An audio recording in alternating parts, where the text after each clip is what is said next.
My wife used to say I was the steadiest man she'd ever known. Steady hands, steady job, steady heart. For 11 years, I believed that steadiness was enough to hold a marriage together. I was wrong. My name is Robert Caldwell. I'm 52 years old. I'm a structural engineer. I design bridges for a living. I calculate exactly how much weight a structure can bear before it fails. The irony of that is not lost on me now. My wife, Diane, was a corporate attorney at one of the most respected firms in Charlotte. Brilliant woman. The kind of person who walked into a room and immediately became the center of gravity for everyone in it. I fell in love with her at a fundraiser for the city library 17 years ago. She was arguing with a city councilman about infrastructure funding, completely unafraid, completely certain she was right. She was. I knew within 10 minutes that I would spend the rest of my life trying to deserve her. We got married 2 years later. We bought a house in Myers Park, a 1930s craftsman with original hardwood floors and a backyard big enough for the dog we always said we'd get. We named the dog Winston, a golden retriever with one permanently floppy ear. Diane loved that dog almost as much as she loved me, maybe more, on certain days. I never held that against her. For 11 years, we built something I was proud of. Not flashy, not perfect, but solid. The kind of marriage where you finish each other's sentences and argue about the thermostat and still reach for each other's hand in a movie theater without thinking about it. I want you to hold that picture in your mind, because what I'm about to tell you will try to erase it, and I need you to know that it was real. What we had was real. That matters. I started noticing about 14 months before everything collapsed. Small things at first. Diane had always worked long hours. That was never new. But the quality of her presence when she came home began to change. She was physically there, but some essential part of her had stayed somewhere else. She'd sit across from me at dinner and look just slightly past my shoulder, like she was watching something happening behind me that I couldn't see. I told myself it was a difficult case. She had recently been assigned as lead counsel on a major commercial real estate litigation. Her supervising partner, a man named Franklin Hurst, had personally requested her for the case. Franklin was 58, silver-haired. The kind of man who wore his success the way some people wear cologne. Everywhere. Always. Slightly too much. He'd been with the firm for 22 years. He had a wife named Carol, 2 grown daughters, and a reputation as the most effective litigator in the Southeast. He was also, I later learned, the reason my wife stopped being fully present in my home. I want to be careful here, because I'm not a man who jumps to conclusions. I'm a man who looks at load calculations and stress tolerances and asks, does the math hold? For a long time, the math held, barely. Business dinners ran late. Conference calls happened on weekends. She started keeping her phone face down on the counter, which she'd never done before, but none of that was proof of anything except a demanding job. The first moment the math stopped holding was a Thursday evening in March. I came home early. A meeting had been canceled, and Diane wasn't there yet. I was in the kitchen making coffee when her laptop on the counter lit up with a notification. I wasn't trying to read it. It was just there. The preview showed a name I didn't recognize. A personal Gmail address, not a work account. The subject line said, "Tonight was exactly what I needed." I stood there looking at it for probably 30 seconds. Then I made my coffee and went and sat in the living room with Winston. And I didn't say anything to Diane when she got home an hour later. That was my mistake. Not confronting it then. I know that now. Instead, I spent the next 3 months watching. Quietly, carefully, the way I watch a structure I'm not sure about. I looked for patterns. I took note of inconsistencies.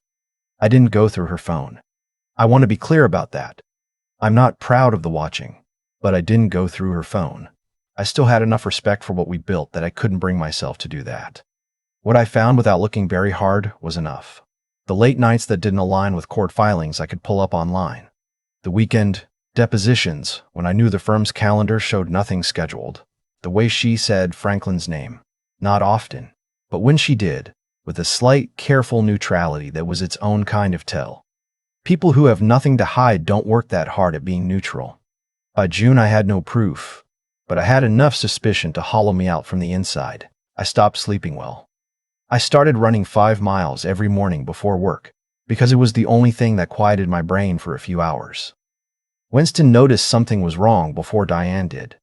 He started sleeping on my side of the bed instead of the foot of it. Then came the firm's annual summer gala.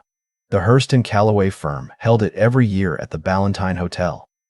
Black tie, open bar. The kind of event where everyone is performing a version of themselves they've been rehearsing all year. I wore the charcoal suit Diane had picked out for me 2 years earlier. She wore a navy gown that she'd bought for the occasion specifically. She looked extraordinary. I told her so in the car. She smiled and said thank you and looked out the passenger window. We arrived together, which I now understand was mostly theater. Within 20 minutes of walking through the door, Diane had gravitated to Franklin's orbit like something she had no control over. I want to be fair, it wasn't obvious. She didn't abandon me at the door.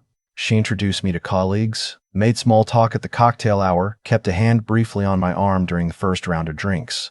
But there was a moment, maybe an hour in, when I went to get us both a drink, came back, and found she had moved to the other side of the room. She was standing near the window with Franklin and 2 other partners, laughing at something, one hand touching the stem of her wine glass, the other resting briefly on Franklin's sleeve. I stood with 2 drinks in my hands and watched my wife touch another man's arm and laugh in a way I hadn't heard in 14 months. I put her drink on the nearest table and went and found a seat at the back of the room. That's where Carol Hearst found me. I didn't know who she was at first. She sat down uninvited in the chair beside mine with a glass of sparkling water and said, without looking at me, "You must be Robert. Diane talks about you." I looked at her. She was maybe 55. Dark hair pulled back, wearing a deep green dress. She had the look of someone who had been keeping themselves composed for a very long time and was beginning to find it tiring. "I'm Carol," she said, "Franklin's wife." I said it was nice to meet her. She smiled at her glass. "I've been watching you watch them," she said quietly. "You have the same look I had about 2 years ago, before I stopped being surprised." I didn't say anything. There was nothing to say to that. She wasn't asking me a question. "I'm not here to make your evening worse," she said. "I just wanted you to know that you're not imagining it, and I want you to know something else." She reached into her small clutch and took out a folded piece of paper and set it on the table next to my hand. "My attorney put that together. It's not for me. I already have everything I need, but you might want to make some calls." She stood up, straightened her dress, and walked back across the room toward a group of women near the bar. She didn't look back. I looked at the paper. It had 2 names and phone numbers on it. A private investigator and a family law attorney. Nothing else. I folded it and put it in my jacket pocket and sat there for another 10 minutes looking at the room. Diane had moved again and was now standing near the balcony doors with Franklin. Closer than colleagues need to stand. She said something. He laughed. She looked up at him with an expression I recognized. An expression that used to be for me. I stood up. I walked to where she was standing. I said I had a headache and I was going to call a car home.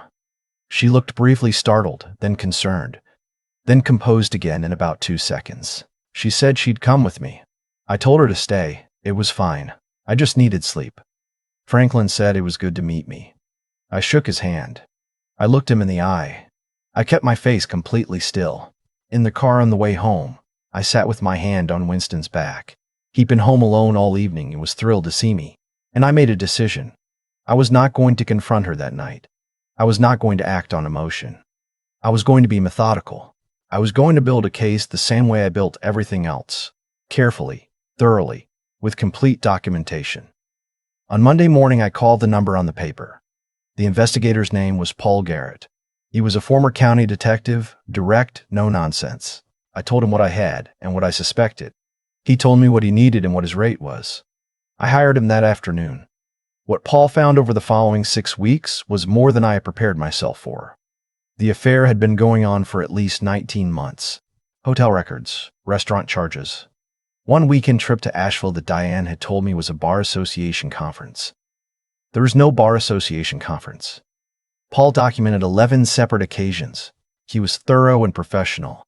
And when he sent me the final report on a Thursday evening, I sat in my car in the parking garage at work for 45 minutes before I could make myself drive home. But the affair, as devastating as it was, turned out to not be the worst of it. Paul had been looking at financials as part of a standard process, and he flagged something that stopped me cold. Over the past 22 months, a total of $63,000 had moved out of our joint investment account. Not in one transaction that would have triggered alerts. In small transfers, between $800 and $2,200 each, always to an account I didn't recognize. Always on days when I had been traveling for work. $63,000. I sat with that number for a long time. We had agreed on every financial decision in our marriage. We had a shared spreadsheet. We had monthly check-ins. I had never been anything but transparent. And while I was reviewing bridge stress tolerances in Columbus and Denver and Atlanta, my wife had been methodically moving our money somewhere else.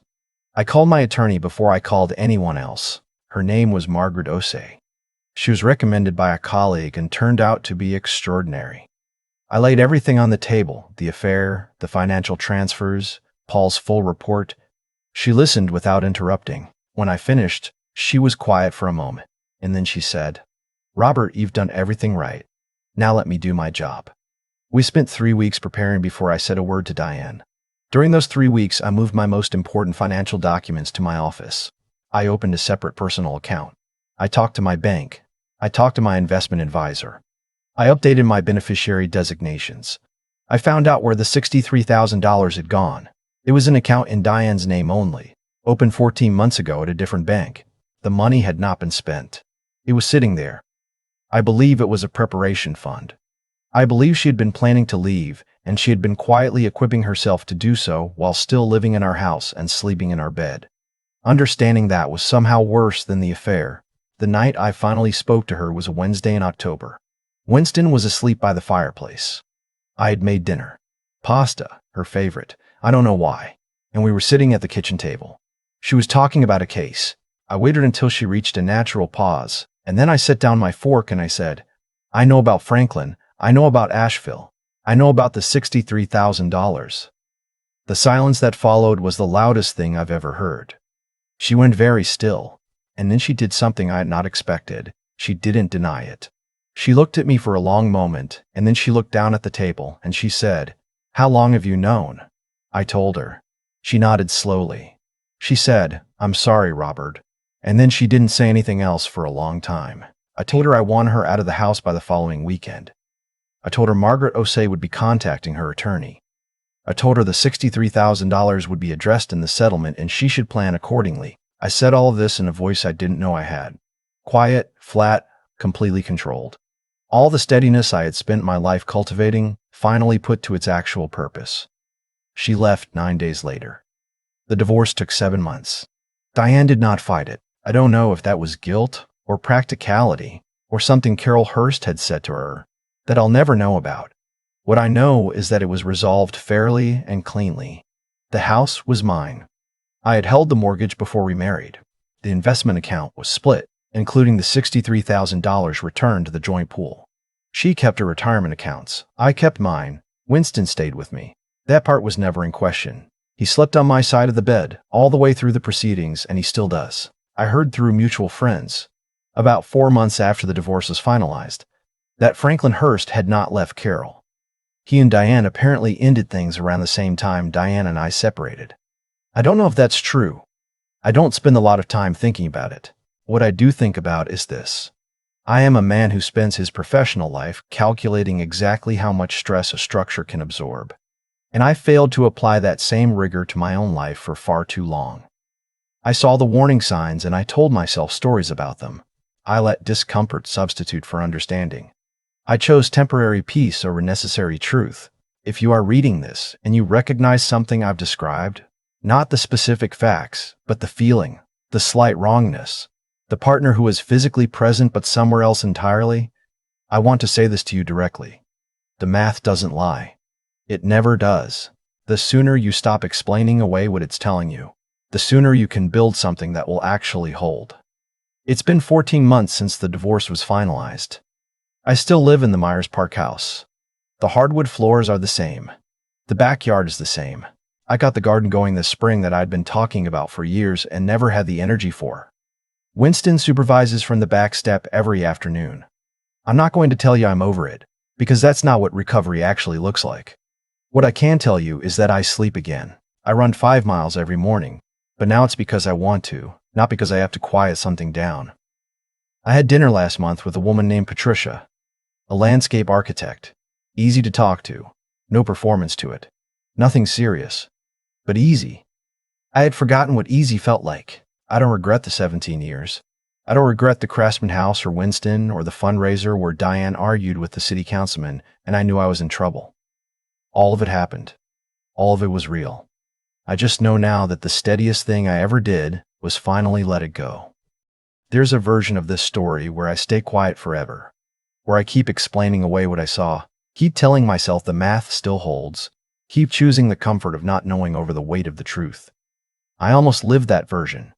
For 14 months, I nearly did.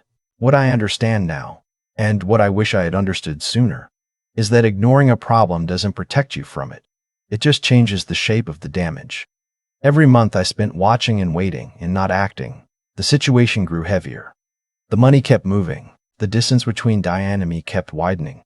The version of myself I respected kept getting smaller. Silence isn't neutral. Silence is a choice, and it has consequences just like every other choice. I think about the decisions Diane made, not with bitterness, but with clarity. She chose to betray a trust that had been given to her freely and completely, and then she chose to compound that by taking what wasn't hers, quietly, methodically, while I was away working. Those weren't impulsive acts, they were sustained choices, made over nearly 2 years. And what I've come to believe is that the life we build is always a direct reflection of the choices we make when we think no one is paying attention. Diane thought I wasn't paying attention. She was wrong about that, but more importantly, she was wrong to believe that sustained dishonesty could ever lead somewhere good. It didn't. It led to the end of a marriage she had chosen. It led to the loss of a partnership she had spent 17 years building. It led to a lonely transition that she had to navigate without the person who had stood beside her through every professional setback and personal difficulty. Whatever Franklin Hurst offered her, and I genuinely don't know what that was, it wasn't worth what it cost her. That's not my judgment, that's just arithmetic. For my part, I had to reckon with my own failure of courage. Knowing something is wrong and refusing to name it is its own kind of dishonesty. I was dishonest with myself for over a year because the truth was going to be painful, and I wasn't ready to carry it. What I learned, what Robert Caldwell, structural engineer, took far too long to learn, is that the truth doesn't wait for you to be ready. It simply accumulates interest until you have no choice but to pay it. The person I became on the other side of all this is steadier than the person I was before. Not because the pain made me stronger in some poetic sense, but because I made a series of deliberate decisions under pressure and they held. I gathered information carefully. I sought counsel. I acted with precision instead of rage. I protected what was mine without destroying what remained of my own integrity. That process taught me more about my own character than 11 years of comfortable marriage ever had. What I want to say, to anyone sitting with that quiet wrongness I described, that slight displacement, that partner who is present but not there, is this: trust what your mind is telling you. Not your fear, not your hope, your mind. Gather the facts. Talk to the right people. And when you know what you know, act on it with your head level and your hands steady. You are more capable of surviving the truth than you think. The structure holds. It just has to be built right.